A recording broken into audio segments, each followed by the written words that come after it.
Hello everybody, welcome back to my another video. So today we'll be talking about how to fix Life360 background location issue. So to fix Life360 background location issue, you can start by refreshing your background app.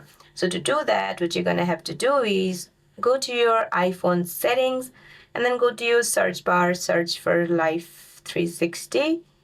Once you find it, tap on it and then make sure that the background app refresh is turned on. The next what you can do is go to your iPhone setting one more time and then go to security and privacy.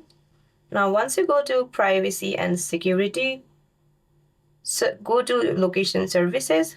Now find Life360 and make sure that the precise location is turned on. Now the next what you can do is ensuring that the low power mode is off. So that's it for this video guys. I hope you like this video. See you in my next one.